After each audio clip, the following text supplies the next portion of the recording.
Sirens screamed through the freezing Chicago night, but inside Trauma Bay 4, the silence was deafening. A decorated combat nurse knelt on the cold linoleum, publicly stripped of her dignity by men who had never seen real war. They thought they broke her. They were catastrophically wrong. Fluorescent lights buzzed relentlessly above the pristine corridors of St. Jude's Memorial Hospital. For Alicia Moore, a 42-year-old trauma nurse with calloused hands and a quiet demeanor, the glaring white walls always felt like a deception. Street. Jude's was not a sanctuary for the dying. It was a fortress for the elite. Situated in the wealthiest district of Chicago, the hospital catered to politicians, corporate titans, and socialites. It was a place where a sprained ankle on a VIP garnered more medical attention than a working-class citizen's heart attack. Alicia had spent 12 years as a forward surgical nurse in the United States Army, rotating through Kandahar and Bagram. She had packed wounds in the back of violently shaking Black Hawks and held the hands of young men as they took their final, agonizing breaths. She knew what real trauma looked like. She knew the metallic smell of adrenaline and desperation. But here, in the sterile, politics-driven ecosystem of Street, Jude's, her immense experience was actively ignored. To the board of directors and the arrogant attending physicians, Alicia was just another aging woman in blue scrubs, a subordinate meant to fetch warm blankets and chart vitals. Dr. Raphael Wood was the absolute embodiment of everything Alicia despised about her new civilian assignment. Wood was the chief of emergency medicine, a man whose medical license seemed secondary to his country club membership. He wore custom-tailored lab coats and possessed a sharp, aristocratic face that constantly settled into a sneer of superiority. He demanded utter subservience from his nursing staff. Those who questioned his diagnoses, even when he was glaringly wrong, found themselves assigned to graveyard shifts or unceremoniously fired. Tuesday evening began like any other, with Wood holding court at the Central Nurses Station, loudly berating a first-year resident over a trivial formatting error on a chart. Alicia kept her head down, organizing IV kits. She had learned the hard way that speaking up only made her a target. Suddenly, the red emergency phones behind the desk shattered the monotonous hum of the ER. Dispatch reported a catastrophic multi-vehicle pileup on the icy Interstate 90. A semi-truck had jackknifed, crushing several passenger cars. Mass casualty protocols were immediately initiated. Within 10 minutes, the automatic sliding doors of the ambulance bay blew open, letting in a bitter blast of winter wind and a flood of stretchers. Chaos erupted. Paramedics shouted over one another, barking out blood pressures and Glasgow coma scale scores. Alicia's instincts, honed in war zones, instantly took over. She moved with fluid, practiced precision, directing stretchers to open bays, starting large-bore IVs, and cutting away blood-soaked clothing before the doctors even reached the beds. Then, Paramedic Unit 44 rolled in. "John Doe, mid-30s," the lead paramedic shouted, struggling to keep the gurney steady as they rushed into Bay 2, extracted from a crushed sedan. Severe blunt force trauma to the chest, hypotensive pressure, is 70/40 and dropping. We lost his pulse for 2 minutes in the rig before getting him back. Alicia took one look at the man on the stretcher and felt a cold knot tighten in her stomach. He was heavily muscled but deathly pale, his skin covered in deep abrasions and shattered glass. A jagged piece of metal was lodged dangerously close to his subclavian artery. But what caught Alicia's eye were the faded, jagged scars along his left shoulder blast scars. Shrapnel marks. She had seen hundreds just like them in Afghanistan. Before she could reach for the trauma shears, the double doors flew open again. "Make way! Clear the hall!" A completely different kind of entourage burst into the ER. It wasn't paramedics shouting, it was men in expensive suits. In the center of the commotion walked Arthur Croft, a prominent Chicago city councilman and one of the hospital's largest donors. Croft was clutching his forehead, a handkerchief pressed against a relatively minor laceration he had sustained when his chauffeured SUV was sideswiped in the traffic jam caused by the interstate pileup. Dr. Wood instantly materialized, abandoning a pediatric patient with a fractured arm. His eyes widened with sycophantic panic as he saw the politician. "Councilman Croft! Right this way! Get him into Bay 1! VIP protocol!" Wood bellowed, waving his hands frantically. Alicia ignored the circus. The John Doe in Bay 2 was drowning in his own fluids. His chest was rising and falling in sharp, unnatural jerks. "I need an intubation tray right now." Alicia ordered a young tech. She grabbed a stethoscope, listening to the man's chest. No breath sounds on the right side. Tension pneumothorax. His lung had collapsed, and trapped air was crushing his heart. Nurse Moore. Wood's voice cracked like a whip across the trauma bay. He stormed over, his face flushed with anger. What do you think you are doing? Patient is crashing, doctor, Alicia said firmly, not looking up as she prepped a large needle for chest decompression. Diminished breath sounds, tracheal deviation. He needs immediate intervention. Drop it! Wood snapped, stepping into her personal space. Councilman Croft requires immediate sutures and a full head CT. I need my senior nurse in Bay 1. Leave this John Doe to Dr. Pearson. Dr. Gregory Pearson, a nervous second-year resident who had frozen twice already that night, stood awkwardly nearby, looking terrified at the prospect of handling the dying man alone. Dr. Wood, with all due respect, the councilman has a superficial laceration.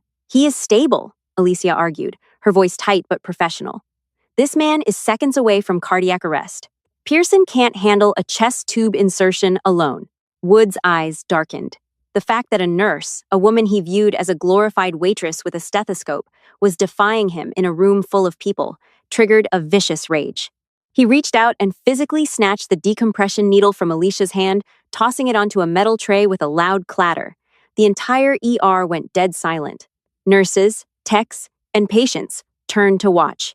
You do not triage my patients, you arrogant, washed-up pill pusher, Wood hissed, his voice echoing off the tile walls.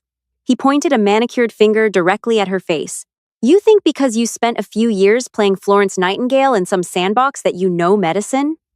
You have a 2-year community college degree. I have a medical doctorate from Johns Hopkins. You are nothing but a bedpan cleaner. Alicia's jaw clenched. The humiliation burned hot in her cheeks, but she kept her voice perfectly level. This patient will die if we do not decompress his chest right now. Get out, Wood sneered, stepping closer, using his height to intimidate her. He shoved her roughly by the shoulder, forcing her to stumble backward. She hit the edge of a counter, knocking a box of gloves to the floor. You are off this case. In fact, you are off this floor. Go bandage the councilman, or I will have your nursing license revoked before midnight. Do you understand me more? The younger nurses averted their eyes. No one spoke. The absolute power Wood wielded terrified them all. Alicia looked at the John Doe. The monitors were flashing red. His oxygen saturation was plummeting. She looked at Dr. Pearson, who was trembling, holding a scalpel like it was a live grenade. Then she looked at Wood, whose face was twisted in an ugly, triumphant sneer. For the first time in her life, Alicia swallowed her oath. She stepped away from the dying soldier. Yes, doctor, she whispered, the words tasting like ash in her mouth. Councilman Arthur Croft was complaining loudly about the temperature of the ER and threatening to call the mayor. Alicia stood over him, methodically cleaning the 3-inch cut on his forehead. Her hands moved with mechanical precision, but her mind was entirely in Bay 2. Through the glass partition, she watched the disaster unfolding, exactly as she had predicted. Dr. Pearson was panicking. The John Doe's heart rate was erratically spiking, then dropping. Pearson had attempted to insert a breathing tube, but missed the vocal cords, forcing air into the man's stomach instead of his lungs. His sats are in the 60s, a tech yelled. Dr. Pearson, we're losing him. I can't see the cords. There's too much blood in the airway, Pearson stammered, his hands shaking violently as he withdrew the laryngoscope. Wood was standing outside Bay 1, aggressively typing on his phone, trying to coordinate a private luxury room for the councilman. He glanced over at Bay 2, frowned in annoyance, and shouted, Suction the airway, Gregory! Figure it out!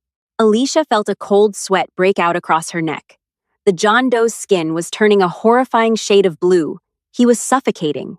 The tension pneumothorax had severely compressed his heart, restricting blood flow. If that pressure wasn't released within 60 seconds, he would go into irreversible cardiac arrest. She looked down at the politician, who was currently yelling at his assistant over the phone about a canceled dinner reservation. I cannot let this man die just to protect my pension. Alicia dropped the sterile gauze onto the tray. Without a word to the councilman, she walked out of Bay 1. More! Where are you going? Wood barked, looking up from his phone. I didn't tell you to leave. Alicia didn't answer. She broke into a sprint. She burst into Bay 2, shoving a paralyzed Dr. Pearson out of the way. Move! She roared, a command so filled with military authority that the young doctor instantly stumbled backward. Nurse Moore, what are you doing? Pearson squeaked. Saving his life, Alicia growled. She didn't bother looking for the chest tube kit. She knew there wasn't time. She grabbed a scalpel from the surgical tray, a large Kelly clamp, and a heavy-gauge IV catheter. "Security! Get security in here immediately!" Wood screamed, rushing into the bay. His face was purple with outrage. "Moore, you are fired! Step away from that table!" "His trachea is completely shifted. You absolute fool! Look at his neck!" Alicia screamed back, her eyes locked on the patient. "He's dying!" Wood lunged forward, grabbing Alicia's scrub top and violently yanking her backward. The fabric ripped. Alicia spun around, her eyes blazing with a ferocity that made Wood physically recoil. "Touch me again, Raphael, and I will break your arm," she snarled, her voice dropping to a terrifying, deadly whisper. "Now back the hell up." Wood froze, genuinely shocked by the feral intensity in the woman's eyes. In that split second of hesitation, Alicia turned back to the patient. She located the second intercostal space on the man's chest, right at the mid-clavicular line. No anesthesia, no prep time. She drove the heavy-gauge needle directly into his chest cavity. A loud, distinct hiss of escaping air filled the room. Instantly, the monstrous pressure crushing the man's heart was released. The loud, erratic alarms on the monitor began to slow. The flatlining oxygen saturation numbers ticked upward, 75, 82, 90, but Alicia wasn't done. The man was still bleeding internally. She looked at his abdomen. It was rigid, distended. "He's bleeding into his belly," Alicia commanded, pointing at the tech. "Page the surgical trauma team immediately. Tell them we have a ruptured spleen with massive hemoperitoneum. We need O-negative blood. Rapid infuser, right now." The tech, galvanized by her authority, immediately hit the intercom button. Heavy footsteps echoed down the hall. Two massive hospital security guards burst into the trauma bay, looking confused by the scene. Wood, recovering from his shock, pointed a trembling finger at Alicia. "Arrest her! Drag her out of this hospital!" Wood shrieked, spit flying from his lips. "She just assaulted me and performed an unauthorized, unassisted surgical procedure. She is a menace." The guards hesitated. They knew Alicia. She was always kind to them. "Abby," one guard started gently. "It's okay, Marcus," Alicia said, breathing heavily, dropping the bloody scalpel into the sharps container. She looked at the monitor. The John Doe's vitals were stabilizing. He was holding on. She had bought him enough time for the surgeons to get him to the operating room. She looked down at the soldier one last time. As she did, the man's heavy eyelids fluttered. Through the haze of shock, pain, and heavy sedation, his glassy eyes locked onto Alicia's face. Slowly, with agonizing effort, his battered right hand reached out. His blood-stained fingers weakly wrapped around Alicia's wrist. He didn't have the strength to speak, but his thumb brushed against a small, distinct scar on the back of Alicia's hand, a scar she had gotten from a white-hot piece of shrapnel in Kandahar. The soldier's eyes widened ever so slightly in raw, stunned recognition. Then, his eyes rolled back, and he slipped into unconsciousness as the surgical team rushed into the bay to wheel him away. Alicia stood frozen, staring at her wrist where his fingers had just been. Her heart pounded violently against her ribs. There was something familiar about his eyes. Something buried deep in the nightmares of her past. "Get her badge!" Wood demanded, storming over and physically snatching the ID lanyard from around Alicia's neck. "You are done in medicine, Moore.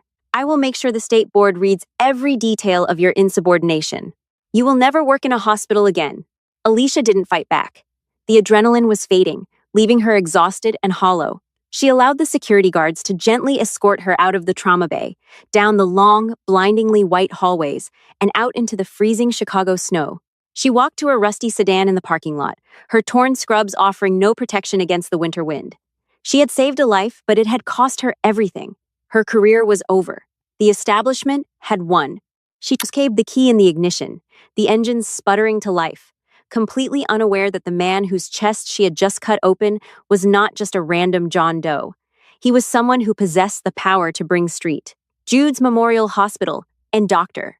Raphael Wood, crumbling to the ground. For 3 days, the man from Bay 2 floated in a heavy, drug-induced darkness. When the anesthesia finally began to recede, it was replaced by the rhythmic, sterile beeping of cardiac monitors. He slowly opened his eyes, blinking against the harsh sunlight streaming through the floor-to-ceiling windows of St. Jude's most exclusive intensive care suite. He was alive. His chest throbbed with a dull, agonizing ache, and a thick lattice of surgical tape held his ribcage together, but he was breathing. His name was Thurston Simpson. To the paramedics who scraped him off the icy asphalt, he was a John Doe. To the political and corporate elite of Chicago, he was the newly appointed United States Attorney for the Northern District, a man wielding immense federal power and a reputation for ruthlessly dismantling corruption. But before his rise in the Department of Justice, Thurston had been Captain Simpson, a decorated Army Ranger who had survived the bloodiest firefights in the Korengal Valley. As Thurston tried to shift his weight, the heavy mahogany door to his suite pushed open. Dr. Raphael Wood strode in, wearing a pristine, custom-tailored white coat and a blinding, practiced smile. A local news crew had been camping outside the hospital ever since Thurston's identity was discovered, and Wood was eager to claim his prize. "Ah, Mr. Simpson, you are awake," Wood announced smoothly, approaching the bed with an air of immense self-satisfaction. He picked up the chart, barely glancing at it. "You gave us quite a scare, but you are in the best possible hands now. I am Dr. Wood, Chief of Emergency Medicine. I personally oversaw your trauma care." Thurston looked at the physician. His years in the military and the courtroom had given him an uncanny ability to read men. He instantly recognized the arrogant sheen in Wood's eyes, the look of a man who claimed medals he hadn't bled for. "My chest," Thurston rasped, his voice raw from the breathing tube. "Who decompressed my chest?" Wood didn't miss a beat. He offered a sympathetic, deeply rehearsed sigh. "It was a chaotic scene, Mr. Simpson. Unfortunately, a rogue, deeply unstable nurse attempted an unauthorized and dangerous procedure on you while my back was turned. She nearly killed you with an unsanitary needle. Thankfully, I intervened just in time, corrected her catastrophic mistake, and got you to the surgical team." Thurston's jaw tightened. The heavy painkillers clouded his mind, but fragments of the trauma bay were bubbling to the surface. He remembered the suffocating terror of his collapsing lungs. He remembered a trembling young doctor holding a scalpel. He remembered the pompous shouts of the man standing before him. But most vividly, Thurston remembered the woman. He remembered the fierce, unwavering authority in her voice, a voice that had cut through the panic like a knife. He remembered the agonizing hiss of air escaping his chest, followed immediately by the glorious rush of oxygen into his starving lungs. And he remembered reaching out, grasping her wrist in the fading seconds of his consciousness. He had felt the scar. A distinct, jagged crescent moon on the back of her hand. Thurston closed his eyes, the memory hitting him with the force of a physical blow. Kandahar, 2018. His convoy had been hit by a massive IED. He had been pulled from the burning wreckage, blinded by blood and deafened by the blast, bleeding out from a severed femoral artery. A forward surgical nurse had clamped his artery with her bare hands, refusing to let go even when the field hospital itself came under mortar fire.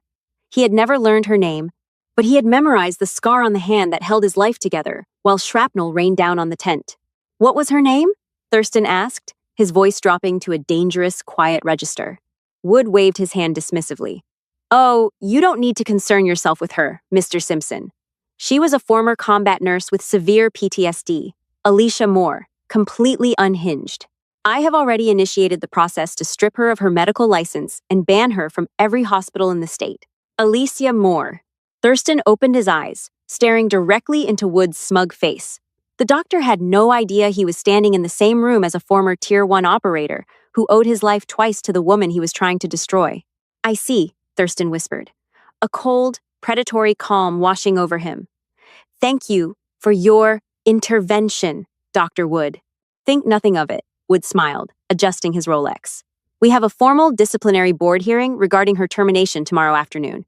I just need you to focus on your recovery." Wood left the room, thoroughly convinced he had cemented his status as a hero. The moment the door clicked shut, Thurston reached blindly for the bedside phone. He didn't dial a nurse, he dialed the direct line to his chief investigator at the Department of Justice. "It's Simpson," Thurston rasped, ignoring the searing pain in his chest.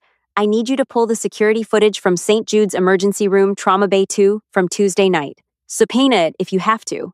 Then, I need a suit, a wheelchair, and a secure transport to the executive boardroom of this hospital by 2 p.m. tomorrow. We have a rat to trap." The executive boardroom of St. Jude's Memorial Hospital was a monument to wealth, lined with dark oak paneling and heavy leather chairs.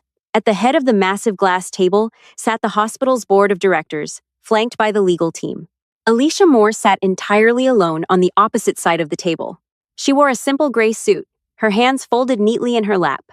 She looked exhausted, The hospital's lawyers had spent the last 40 minutes meticulously assassinating her character, painting her as a traumatized, reckless veteran who had suffered a psychotic break in the ER.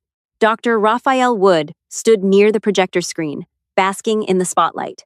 In conclusion, members of the board, Wood said, adopting a tone of grave sorrow.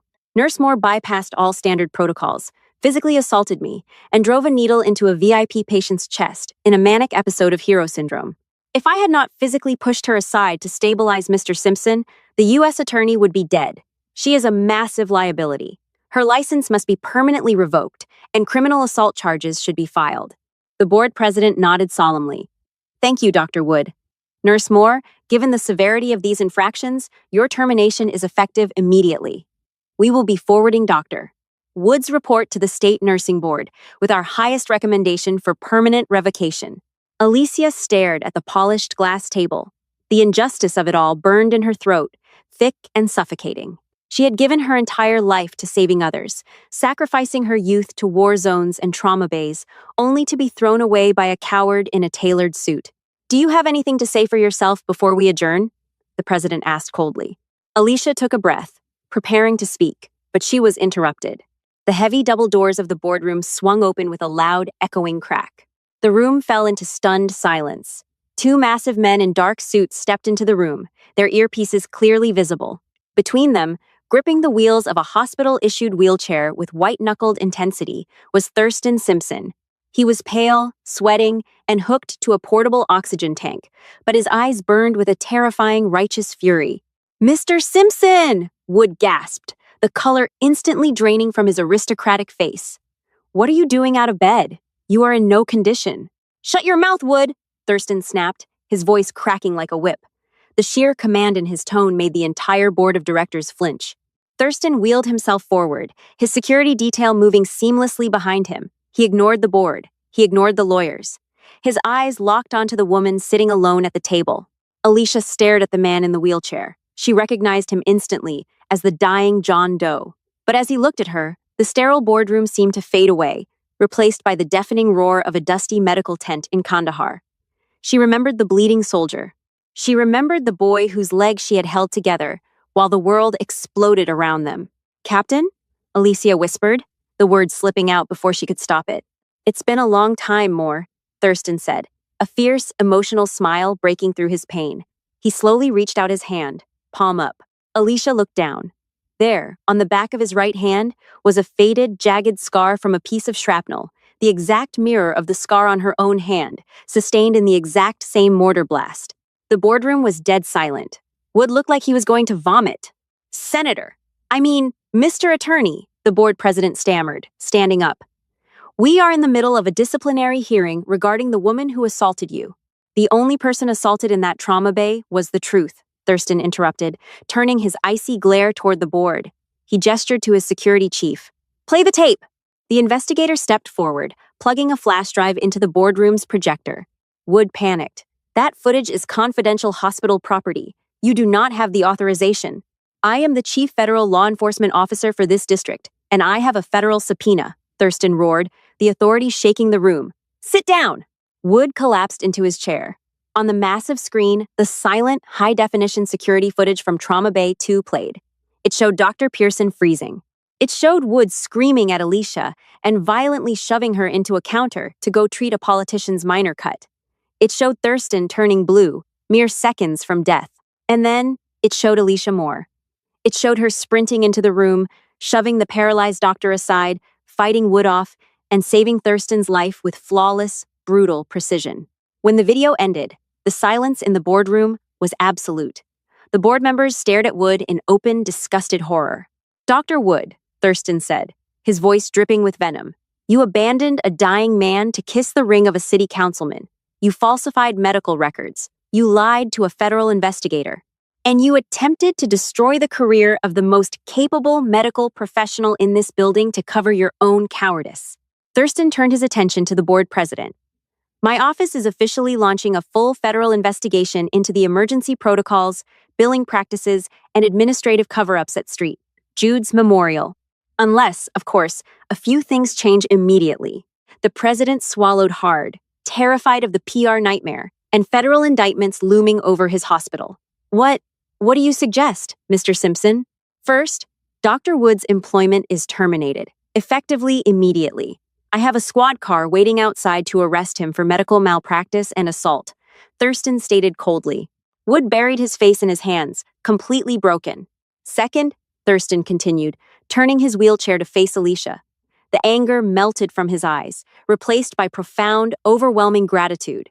Nurse Moore is promoted to Chief Director of Trauma and Emergency Operations. She will have complete autonomy over staffing and protocols. No politician, no donor, and no arrogant doctor will ever override her triage decisions again. Alicia sat frozen, tears finally welling in her eyes. The weight of 12 years of disrespect, trauma, and exhaustion seemed to lift from her shoulders all at once. Thurston reached out and gently took her hand, his thumb resting over the crescent-shaped scar she had earned saving his life 8 years ago. You saved me in the dirt of Kandahar, Alicia, Thurston whispered, his voice thick with emotion, meant only for her, and you saved me in the sterile halls of Chicago. It's time you get the respect you bled for. Alicia squeezed his hand back, a tear slipping down her cheek as she finally smiled. The battle was over, and for the first time in her civilian life, the right person had won. If you loved this incredible story of courage, justice, and a hero getting the ultimate redemption, please hit that like button. Don't forget to share this video with your friends and family to spread this inspiring real-life drama.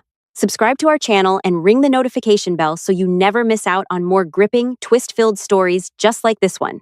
Leave a comment below telling us what you thought of Alicia's bravery. Hi, my name is Trantan, the owner and manager of Noble Tales. After watching the video, they humiliated the nurse in the ER until the dying soldier recognized the hands that saved him. I'd really like to know what you think. How did this story make you feel? What stayed with me was the reminder that we often don't see the full impact of someone's kindness or dedication. A single act of compassion can leave a lasting impression, even if it isn't recognized right away. Which moment stood out to you the most? Did this story make you think differently about how we treat the people who care for others? If this story gave you something to reflect on, maybe let it inspire a little more gratitude and understanding in your everyday life. I'd love to hear your thoughts in the comments. And if you enjoyed this story, feel free to like or subscribe for more stories from Noble Tales.